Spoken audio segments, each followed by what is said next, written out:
You're about to play an unfinished level from The Last of Us Part 2.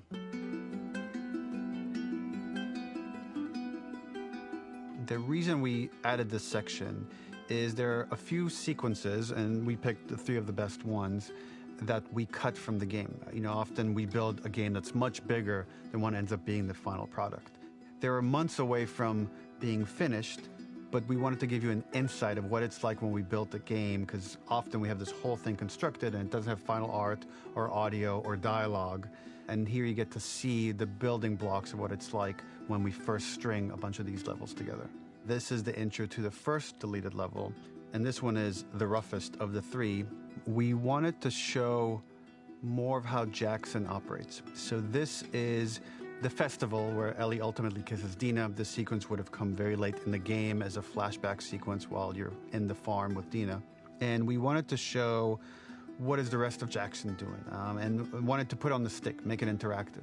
So you could see when you're outside, there are all these almost like carnival games that you can play. You could mix drinks, you could play with these kids that are playing a sort of clicker Marco Polo, sit down and listen to conversations. And all the different interactions were first or second pass, very, very early passes. The building blocks are there, but nothing is final. And ultimately, while we were very excited by this sequence, it's pretty fun and lighthearted. It just slowed things too much as we're barreling towards the end of the story at this point. So again, reminder, rough, missing audio, missing animation, missing gameplay tweaks, missing dialogue, but pretty representative of what it would have been. So enjoy.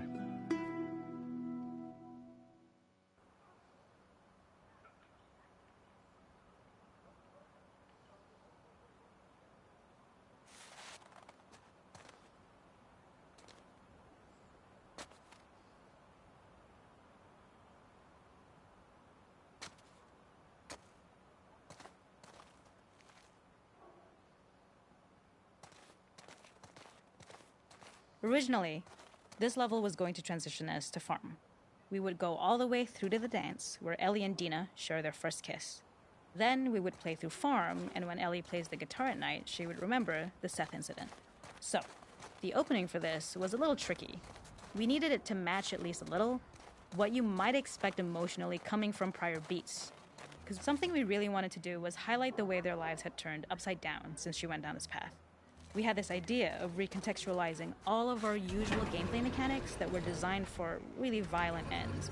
The workbench, door bashes, throwable weapons, and even the infected, which is my personal favorite.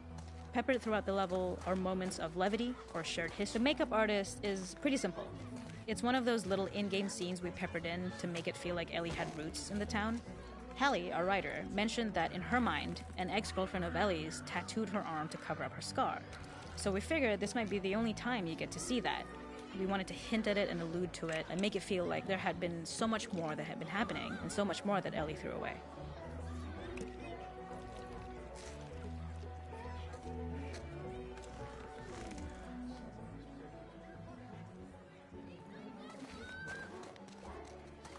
This is one of my favorite sections because I think that it achieves both the slice-of-life aspect of Jackson while also being a stark reminder of how dark the world that they live in really, really is. To attract attention and curiosity, one of the kids was supposed to make this adorable, messed-up little clicker impression, and the others would giggle. We tried a version where if you got close enough, the kid might try and follow you a little before turning back. Since clickers are blind and move by echolocation, for this game of messed up tag, Ellie must close her eyes and listen for when the children give themselves away. The thought was that these kids are in relative safety. They still grow up with the dangers of clickers and runners, and all those lessons would embed themselves in the games that they play. When the festival got cut, they tried to preserve this moment and move it to the front of the game where the snowball fight is, as a tutorial. We use our workbench a lot to make a lot of things that kill and maim and hurt people. Here, we had the silly idea of using the same feel, harkening back to the same animations, using the exact same UI to instead fix a drink. Like the workbench, you could pick your base, and then you could add something to it. And at the time, we had some different reactions from Ellie based on how strong you chose to make the drink. Something we wanted to prototype, though, before it got cut, was picking up some ingredients around to add, like a lime or maybe a bottle of someone's favorite whiskey or salt, like you were earning upgrades. We also toyed with having Ellie carry around the drink you made and occasionally sip it, psyching herself up to go talk to Dina inside because she's nervous. It got too noodly though, because she would need to keep placing it somewhere before she did anything. So it would have ended up more trouble than it was worth.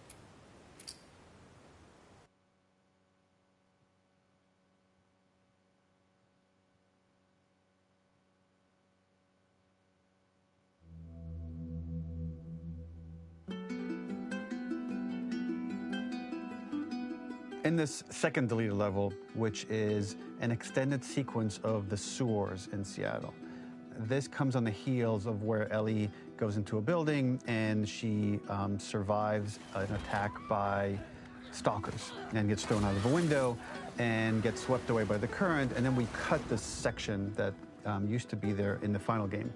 Now you will get to play it. So this was a way to get a bit more interesting puzzles, interesting traversal, figure out how Ellie can navigate the sewers with the fighting current.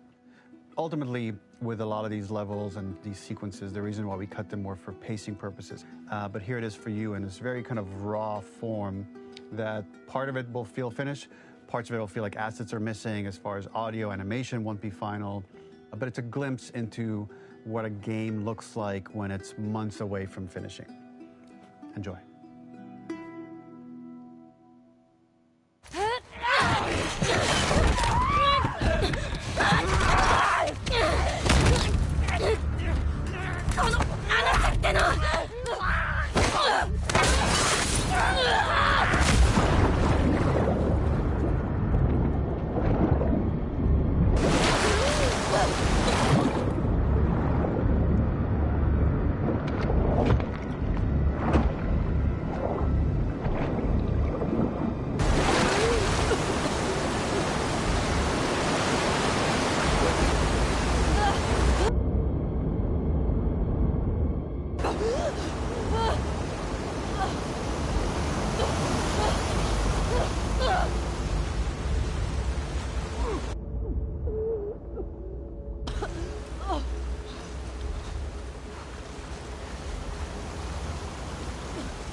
The ladder acts as an immediate goal for the player, but being able to climb out is not going to be so easy.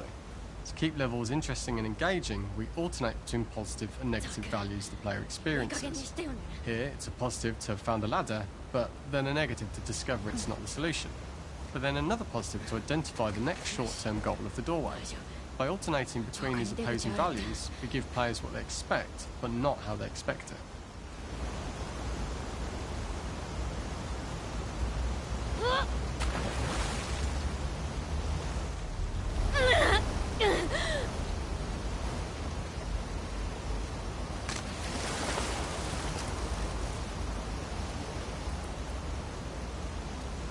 This level, internally known as Find Nora, was quite long in duration as we had to make Ellie traverse a far distance to the opposite side of downtown Seattle. The sewer section was originally longer than what we released the game with, approximately 10 minutes more. This was one of the few areas of the game that used water flow as part of a traversal puzzle. The player has to go upstream to use the current to get to the platform to reach the other side. We mostly cut this mechanic game wide, however it remained in essence in the section swimming to the aquarium as Ellie when you were avoiding the waves. When players reach the doorway and enter into the room, they are faced with a dead end. The real reason for this dead end room is that on the reversal when exiting back out of the doorway, players are faced with the route onwards. A pipe that they'd not been able to see when they were swept past it on the way in, and something that was hidden from view when on the side platforms. the intention here being that the only option is to go off the standard path in order to search for a way out.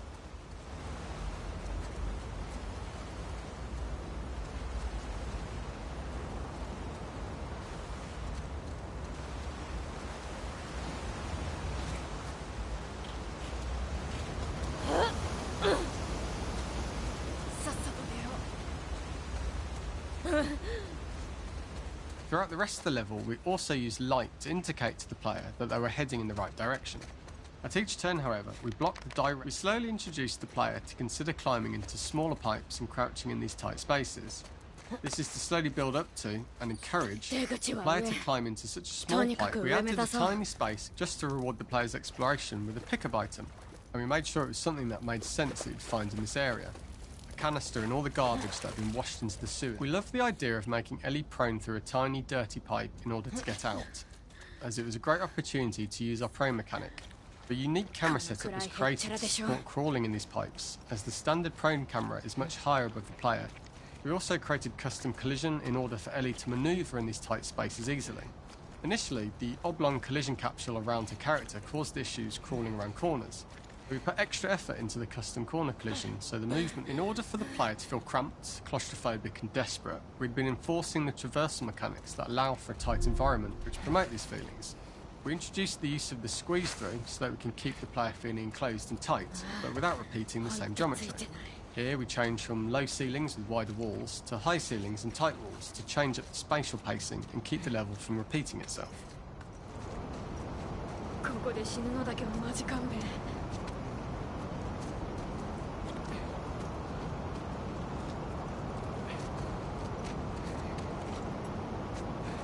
Originally, we had the waterline much higher here, so players had to swim through this tight tunnel. As we surface from the water and over the crest of the slope, we reveal what is further in this tunnel. A clicker that has sprouted and the fungus has grown on the sides of the pipe. It was great to see people who user tested this area becoming increasingly worried as we forced the player to squeeze past the fungus and inches away from the clicker's face, all the time not being sure whether the clicker might be alive or attack them. Although we aren't as cruel as to force a clicker attack in such close proximity, we do have a payoff for this moment. This clicker momentarily turned into Joel to show Ellie's PTSD from what happened to Joel at the start of the game. Ultimately, we decided to save this moment for the farm level, as it was more impactful there because it could become the centrepiece of that experience. Whereas in the sewers, we weren't able to make it as much of a narrative point and give it the breathing room and reaction time that it deserves, given the tight space.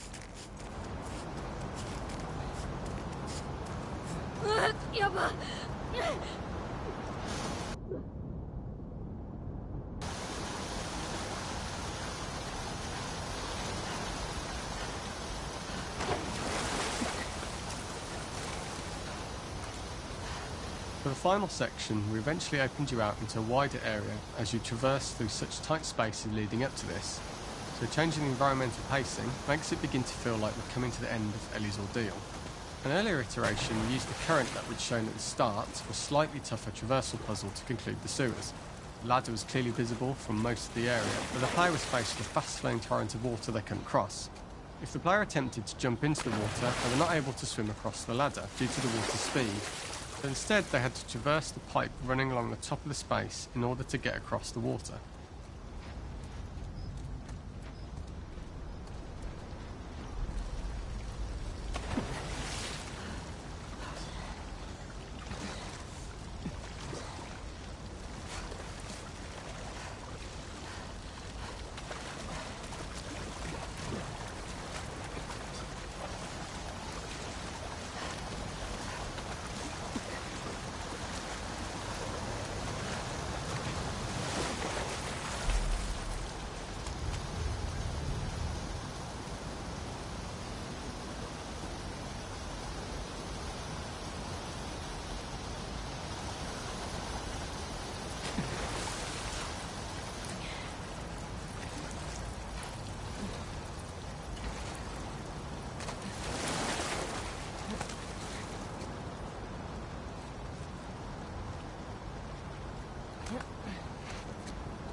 Using this pipe was retained in the iteration we shipped with, as it's the last of the extreme methods Ellie has to undergo in order to escape the sewers. and what she will go through in her pursuit of revenge.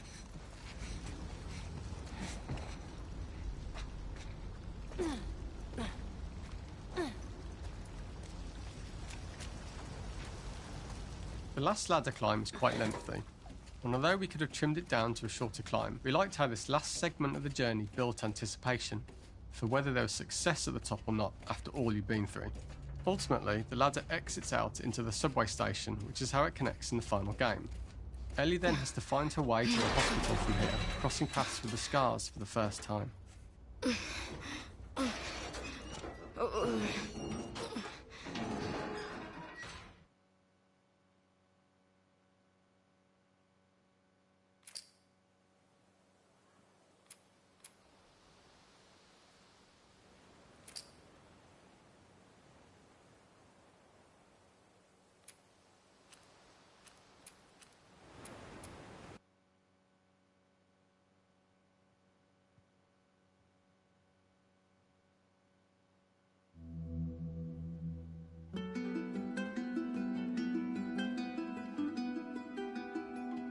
For this third and final deleted level, what we call the boar hunt sequence, this was a sequence pretty late in the game. It was right after the whole Seattle Abby sequence where Abby spares Ellie.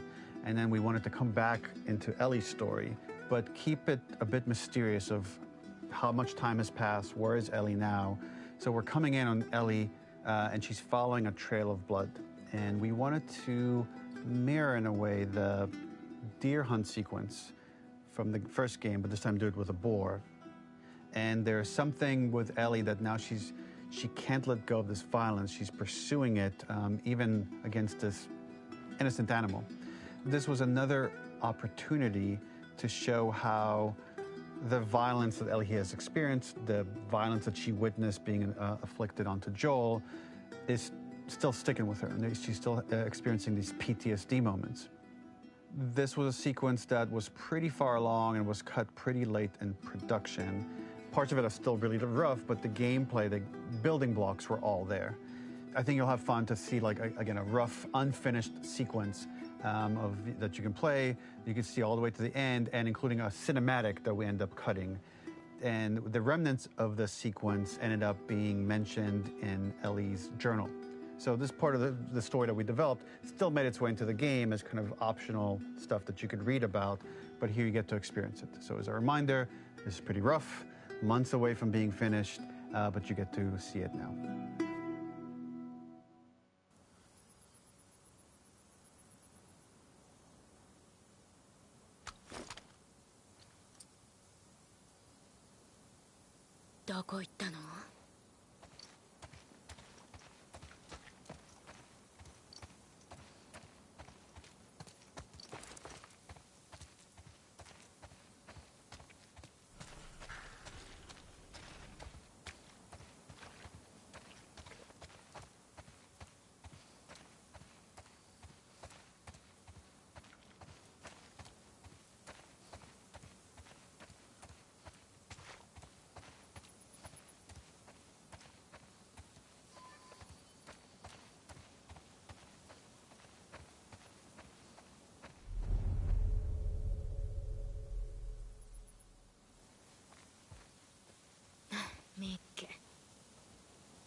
諦めな。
俺がやっとくよ。先に行け。いいのか？ああ。そうか。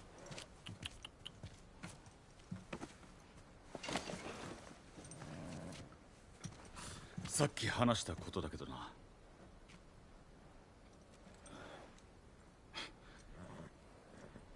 きっと俺も同じことをした。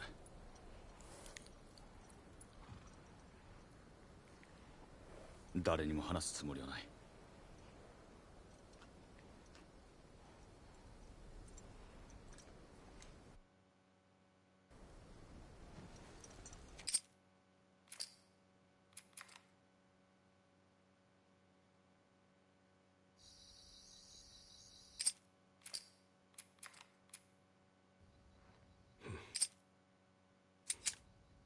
約束だぞ。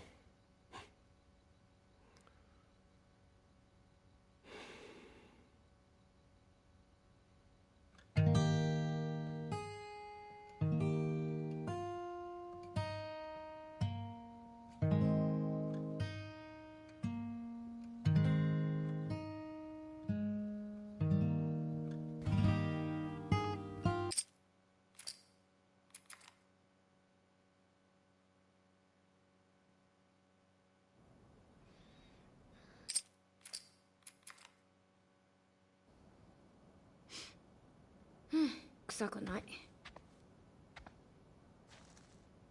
ねえ、マジでだるい。よし。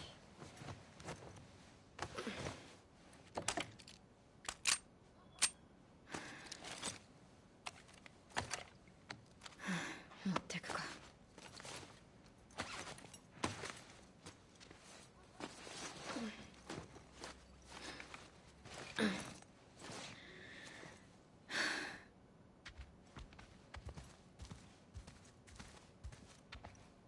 ねえ、ジョエルは？北で感染者が目撃されて、マリアに言われてトミーと警察署。ついてないね。ああ。ほとんど寝てないだろうな。少なくともお前よりは。うるさい。起きるとこだったし。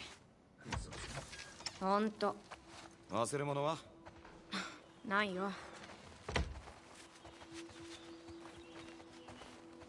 朝からお前の噂で持ちきりだ。なんで？お前がディーナにキスしたから。向こうがしたの。それ見たセスがお前にひどいこと言って。そう。でジョエルが殴って。小づいただけ。それでなんでお前がジョエルにキレるんだ？昨べはどうかしてたの。なるほどね。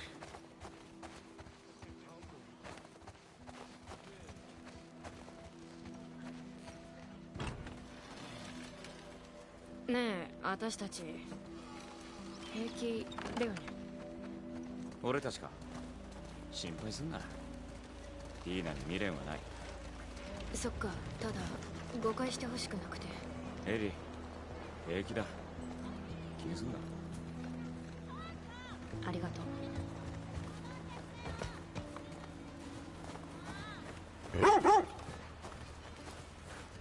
どうもおじいちゃん。ほら気持ちいい。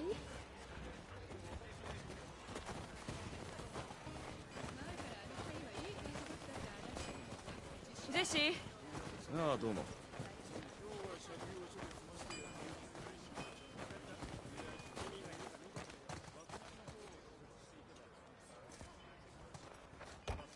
朝飯食ってくか？いらない。マリアは？奥だ。どれよ？エリー、待ってたのよ。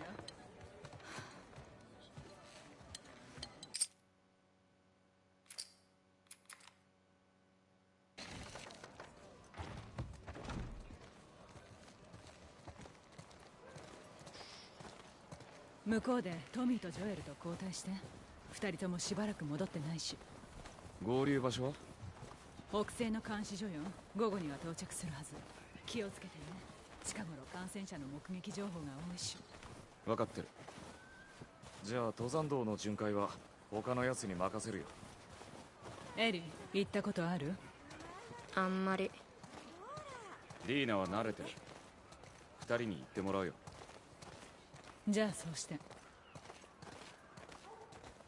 エリちょっと話せる？何？ジョエルとうまくいってないみたいだけど。マリア。ジョエルは心配してるの。決してあの人はあなたを。平気だって。本当に？うん。そうならいいんだけど。気をつけて。どうも。おいディーナ、トーマンだぞ。ちょっと待って。お前の彼女厩舎に連れてこいよ。やめてよ。ね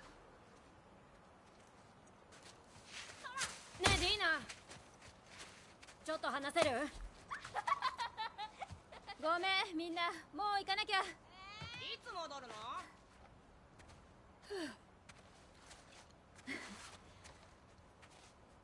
どうも。どうも。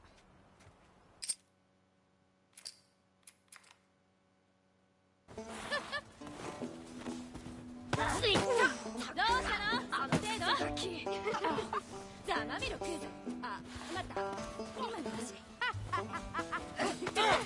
暗いな。ほらどうした？さっさと逃げたら。当たり？雪でも食べてな。絶対許さないからね。なあ、ざまみろ。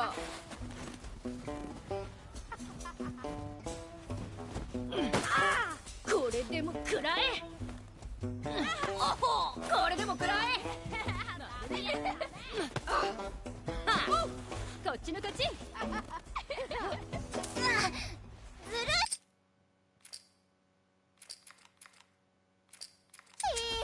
い。くらえ、草ガキ。なんだよ。痛かった？あ？ちょっと助けて。絶対許さないからね。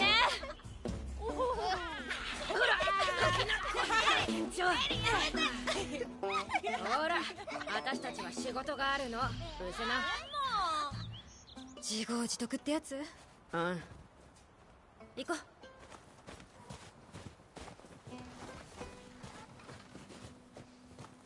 それでジェシーが登山道に行けってさ。あいつはジョエルたちと交代。一緒にしてくれたんだね。いいルートだよ。おはようさん。おはよう。お嬢さん方、今連れてくるよ。ありがとう。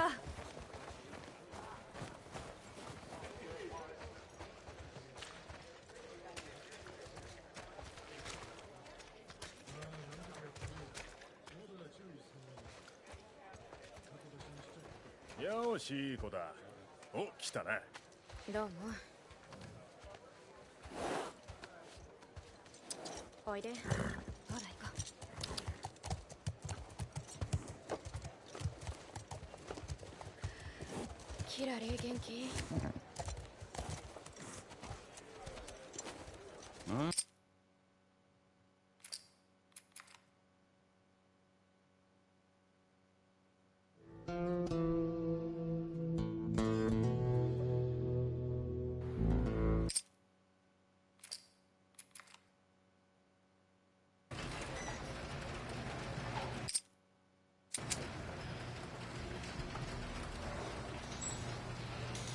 来いよ、こっちだ。